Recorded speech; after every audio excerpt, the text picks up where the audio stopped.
Hello, good evening everyone. मैं doctor Swati Sharma English सूत्रा में आप सभी का स्वागत करती हूँ। कैसे हैं आप सभी?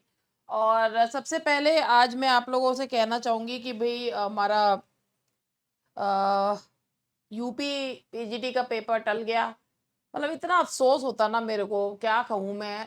मतलब I am just short of words कि व्हाट शुड आई से? क्या कहूँ? स्टूडेंट्स के ऊपर क्या गुज़रती है, I can very well understand. अब आपको मैं ये बताऊँ कि मैं जो है मतलब जब मुझे पता चला और मैं आउट ऑफ स्टेशन थी और प्रोग्राम मेरा आगे का भी था, लेकिन मैं बीच में ही आ गई क्योंकि मेरा बहुत दिल दुखी हो गया। क्योंकि जब मेरे स्टूडेंट्स दुखी होते हैं तो मैं भी दुखी हो जाती हूँ। अब ठीक है, अभी उम्मीद थी, पहले उन्होंने ये कहा कि भ्रामक उससे दूर रहिए, 18-19 में करवा लेंगे, और फिर अब उसके बाद उन्होंने उसको पोस्टपोन कर दिया। खैर ये है, ऐसी स्थिति में अगर मैं आपसे ये कहूँ कि आप जो है वो पॉजिटिव रहिए, माना मुश्किल है मगर नामुमकिन नहीं है। पढ़ना भी छोड़ दिया होगा कि आप तो पता नहीं, पेपर जो है अब अगस्त में पहुंच गया है, टीजीटी का सितंबर में होगा। खैर, अब चलिए आज मैं जिस मुद्दे पे बात करने के लिए आई हूँ, अभी तक मेरी यूपी पीजीटी की सीरीज जो है वो चल रही थी, क्योंकि मुझे था 18-19 में पेपर हो जाएगा तो जितने पे क्वेश्चन पेपर्स वगैरह करा सकती हूँ करा देती हूँ। इसी बीच में पता चला पेपर तो पोस्टपोन हो गया है। तो मैंने अब I have just stop that. जैसे मैंने वो टीजीटी का तब स्टॉप कर दिया था, मेरी जो सीरीज चल रही थी 40 डे स्ट्रैटेजी, उसको मैंने कहा था कि जब टीजीटी के पेपर का फाइनल डेट आ जाएगी तब मैं उसको जो दोबारा से स्टार्ट करूंगी। ऐसे ही मेरा पीजीटी का था, मुझे 1-2 पेपर और करवाने थे। खैर, अब मैं आप लोगों को जो मुद्दे की बात है वो ये है कि D triple S B PGT exam की डेट जो है वो आ चुकी है। डी ट्रिपल एस बी ने एनडीएमसी का जो था वो भी आ गया है, जो जुलाई में।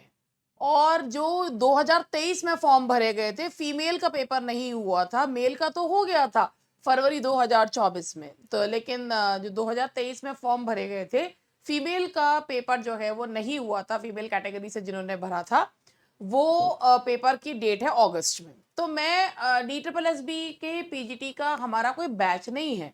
हमारा जो बैच है वो D triple S B TGT का है, जो अभी ऐप पर अवेलेबल है, जिसके नोट्स वगैरह सब है। तो खैर बात ये है कि मैं आप लोगों के साथ स्टेप बाय स्टेप की कैसे D triple S B PGT की तैयारी कैसे करें, क्या करें, ये सब मैं आप लोगों को बताना चाह रही हूँ।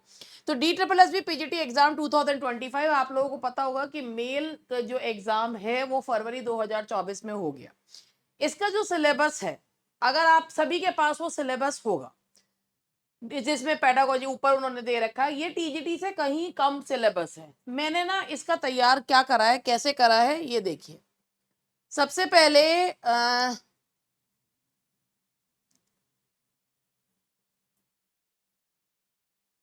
मैं अब आप लोगों को जो डी ट्रिपल एस बी के जो मैंने यहाँ पे बताया है कि ये कैसा है क्या है, ये मैं आप लोगों को बताती हूँ। और फिर उसके बाद जो मुझे बात बतानी है वो है कैसे प्रिपेयर करें, कहाँ से प्रिपेयर, क्या प्रिपेयर करें, ये मुझे बताना है। मैंने D triple S B PGT paper का जो 2025 का एक रोड मैप तैयार करा है, और वो भी कैसे तैयार करा है, अगर आप सारे प्रीवियस या पेपर्स को देखोगे तो सिलेबस तो भले ही उन्होंने जो है वो दिया था इसमें 2024 के में मई जून में आया था, लेकिन जो पेपर हुआ है ना वो उसी पेपर के उसी सिलेबस के अकॉर्डिंग पहले से ही हो रहा है। और जितने पहले भी पेपर हुए हैं वो उसी सिलेबस के अकॉर्डिंग हो रहे हैं, केवल 18 का फीमेल वाला अगर छोड़ दिया जाए। तो इस तरीके से कुछ हमने जो है वो मैंने तैयार करा है कि किस तरीके के जो है 200 में से कितने क्वेश्चन किसके आए हैं। ये 2024 वाले में जो मेल का पेपर हुआ था उसके रोमांटिक एज में इन्होंने बेसिकली मेंशन किया हुआ है। क्या मेंशन किया है, मैं 1 मिनट आपको सिलेबस भी लेकर आती हूँ।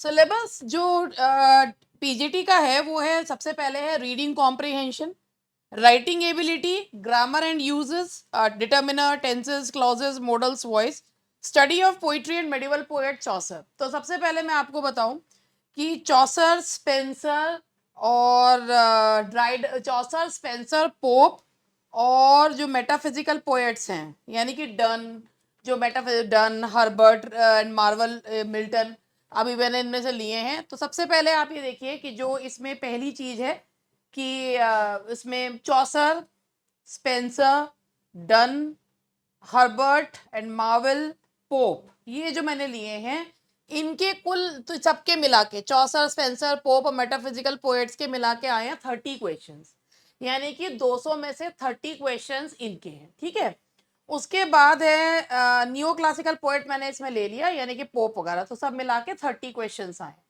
रोमांटिक एज है शैले, कीट्स और जेन ऑस्टन के 200 में से 8 क्वेश्चंस हैं। उसके बाद हम बात करते हैं तो मॉडर्न पोएट्स है, लेकिन इन्होंने इसमें विक्टोरियन एरा के पोएट्स का भी लिया है। विक्टोरियन और मॉडर्न ब्रिटिश राइटर्स मैं बताती हूँ। तो विक्टोरियन में यानी कि टेनिसन, विक्टोरियन राइटर्स में टेनिसन तो लिखा हुआ है, Victorian writers and modern British writers यानी कि शॉ, जो है ई.एम. फॉस्टर और जो इसमें W.B. ईट्स, ये जो मॉडर्न राइटर्स हैं इनके आप ये मान के चलिए लगभग 20 क्वेश्चंस, यानी कि विक्टोरियन से और मॉडर्न ब्रिटिश से 20 क्वेश्चंस। ठीक है, उसके बाद अमेरिकन में से अमेरिकन राइटर्स के आए हैं 6 questions. Australian and new literature, new literature ये जो इसमें लिखा हुआ है ना न्यू लिटरेचर इन इंग्लिश, इसका मतलब है ऑस्ट्रेलियन लिटरेचर, फ्रेंच लिटरेचर, और बेसिकली फ्रेंच से भी कम है ऑस्ट्रेलियन, और जो है इसमें पूछे गए अफ्रीकन। तो इसमें ऑस्ट्रेलियन लिटरेचर के, ऑस्ट्रेलियन और न्यू लिटरेचर में इन्होंने जो पूछे हैं वो ऑस्ट्रेलियन और अफ्रीकन लिटरेचर के पीछे पूछे हैं 6 क्वेश्चन।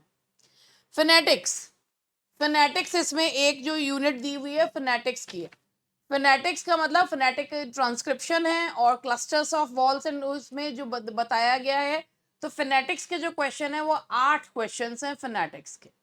इंडियन जो राइटिंग इन इंग्लिश हैं उसके 7 क्वेश्चंस हैं, मुल्कराज आनंद का और R.K. नारायण के, और इसके अलावा जो शशि देश पांडे एंड ऑल। तो 7 questions Indian writing in English. अब बात आती है literary criticism and literary theory. तो बेसिकली क्रिटिसिज्म के क्वेश्चंस हैं, क्रिटिसिज्म में एरिस्टोटल के हैं, सर फिलिप सिडनी के क्वेश्चन पूछे हैं, डॉक्टर जॉनसन के पूछे हैं, ड्राइडन का एक पूछा है। तो क्वेश्चन है 13 क्वेश्चंस हैं। पेडागोजी के 23 क्वेश्चंस, 23 क्वेश्चंस पेडागोजी के। राइटिंग एबिलिटी के 11+2 यानी कि कुछ 2 क्वेश्चन उससे हटके वो हैं, तो 11+2 यानी कि जो है अभी अच्छा उससे पहले कॉम्प्रिहेंशन है। कॉम्प्रिहेंशन के 40 क्वेश्चंस, 40 क्वेश्चंस कॉम्प्रिहेंशन के। बहुत सारे जो हैं वो 40 क्वेश्चन मतलब कॉम्प्रिहेंशन पैसेजेस दिए हैं, कुछ छोटे कुछ बड़े। तो 40 क्वेश्चंस जो हैं वो कॉम्प्रिहेंशन पैसेज के। राइटिंग एबिलिटी यानी कि राइटिंग एबिलिटी जिसमें यूनिट भी दी हुई है, लेटर राइटिंग और लेटर राइटिंग है, इसके अलावा उसमें एमसीक्यूज पूछे हुए हैं, नोटिस राइटिंग, डिबेट राइटिंग, इन सबके हैं 11+2 यानी कि 13 क्वेश्चन। फिर ग्रामर के 24 क्वेश्चन हैं ग्रामर के, जिसमें टेंसेस, डिटरमिनर्स, मतलब आर्टिकल्स जो डिटरमिनर्स में आ जाते हैं उनके क्वेश्चंस जो हैं वो इन्होंने 24 क्वेश्चन। अगर आप देखोगे तो ये पूरे के पूरे 200 क्वेश्चंस हो रहे हैं। फिर एक बार दिखा देती हूँ विक्टोरियन एरा में। और इनकी सबसे बड़ी खासियत मैं आपको ये बताती हूँ कि इनकी खासियत ये है कि जो इन्होंने दे रखा है ना, जैसे अगर शैले, वैसे तो DSSS भी बहुत अनप्रडिक्टेबल, लेकिन अगर आप पेपर्स को ऑब्जर्व करो तो चौसर के क्वेश्चन, स्पेंसर, पोप जो उन्होंने दिया हुआ है ना उसी के क्वेश्चंस उन्होंने पूछ रखे हैं। जो उन्होंने दिया हुआ है ना स्पेसिफिकली उन्होंने वही पूछा है इसमें, चौसर के, स्पेंसर के। अगर रेनेसांस पोएट में उन्होंने, हाँ ड्रामा भी दिया हुआ है उन्होंने, जैसे doctor fosters Hamlet, Pygmalion murder, तो ये ना इनकी डेट से संबंधित वो कर दिया। जो दिया हुआ ना टॉपिक वाइज, बेसिकली आप अगर उनको पढ़ लेते हैं, जैसे कुछ यूनिट्स में उन्होंने कुछ नहीं दिया, जैसे जो इसमें लिटरेरी थ्योरी एंड क्रिटिसिज्म में कुछ नहीं दिया। तो लिटरेरी थ्योरी एंड क्रिटिसिज्म में जो बेसिक जो हम लोग यूपीजी लेवल में पढ़ते हैं वो ही लिटरेरी थ्योरी एंड जो दिल्ली यूनिवर्सिटी के उसमें पीजी लेवल में एमए में चलता है, जैसे एरिस्टोटल है, प्लेटो का कॉन्सेप्ट है, आईए रिचर्ड्स हैं, और ये बेसिकली इनको हमें पढ़ना पड़ेगा। इसके अलावा अमेरिकन लिटरेचर में जो इन्होंने क्वेश्चंस पूछे हैं, अमेरिकन में लिटरेचर में रॉबर्ट फ्रॉस्ट के क्वेश्चन पूछे हैं, हेमिंगवे के हैं, और एमिली डिकिंसन के क्वेश्चन पूछे, उनके स्टाइल से संबंधित क्वेश्चंस पूछे। इंडियन राइटिंग इन इंग्लिश में इन्होंने जो क्वेश्चन पूछे हैं उनके जो बेसिकली जो कैरेक्टर्स हैं वो मैच करने वाले हैं। हाँ, और इसके अलावा न्यू लिटरेचर इन इंग्लिश में इन्होंने ऑस्ट्रेलियन और अफ्रीकन लिया है। जिसमें ऑस्ट्रेलियन राइटर्स हैं, ऑस्ट्रेलियन इनका शायद पसंदीदा वो है, तो ऑस्ट्रेलियन इन्होंने लिया है। ऑस्ट्रेलियन के क्वेश्चंस हैं भी, और इसके अलावा जो न्यू इसमें जो अफ्रीकन है, ऑस्ट्रेलियन और अफ्रीकन है, फ्रेंच देखने को कहीं नहीं मिल रहा है। मैंने जो ऑब्जर्व करा सारा जो और पेपर्स मैंने देखे हैं तो उसमें ना डायस्पोरिक राइटिंग के भी ले रखे हैं, जैसे जो डायस्पोरा के जो है, जैसे रोहिंटन मिस्ट्री के क्वेश्चंस हैं, या जो पार्टीशन लिटरेचर है उसके 2-4 क्वेश्चंस उसके भी हैं, यानी कि न्यू लिटरेचर इन इंग्लिश में, sorry new literature diasporic writing भी इन्होंने कहीं ना कहीं उसको कर दिया। जैसे विक्टोरियन इन्होंने बोला नहीं है, लेकिन इन्होंने जो है एलिजाबेथ बैरेट ब्राउनिंग का भी क्वेश्चन है, टेनिसन के आर्नल्ड का है, आर्नल्ड का क्रिटिसिज्म में भी आ जाता है, और डिकेंस के क्वेश्चन भी इन्होंने लिया। टेनिसन दिया मतलब विक्टोरियन एज दी नहीं है, मगर विक्टोरियन एज के क्वेश्चंस आपको देखने को मिल जाएंगे। तो अगर आप इस तरीके से तैयारी करते हैं, यानी कि रोमांटिक एज में जो इन्होंने स्पेसिफिकली राइटर्स दिए हैं, अब दिमाग में ही आता है कि जो स्पेसिफिकली राइटर्स दिए हैं तो हम क्या करें, उनका एक एक वर्क पढ़े। हाँ जी, आपको अब इस समय आप लोगों को जो तैयार करना है, क्विक स्टडी करनी है। Obviously you have been preparing for the past 2 years, तो आप लोगों को ये चीजें पता भी होंगी। तो शैले का है तो आप उसको शैले का जो भाई क्रिटिसिज्म में भी आ जाता है, डिफेंस ऑफ पोइट्री जो उनका है, तो बेसिकली आपको शैले के वर्क्स को देखना है, जो मेन मेन पॉइंट्स है। हाँ, सबसे जरूरी बात यह है कि जितने प्रीवियस ईयर क्वेश्चन पेपर्स हैं वो आप सारे कर लो। प्रीवियस ईयर क्वेश्चन पेपर्स आप लोगों के पास होंगे, प्रीवियस ईयर क्वेश्चन पेपर आप लोग कर लो, तो उससे आपको बहुत हेल्प मिलेगी, आप लोग 200 के कम समय में वो चीज कर पाओगे।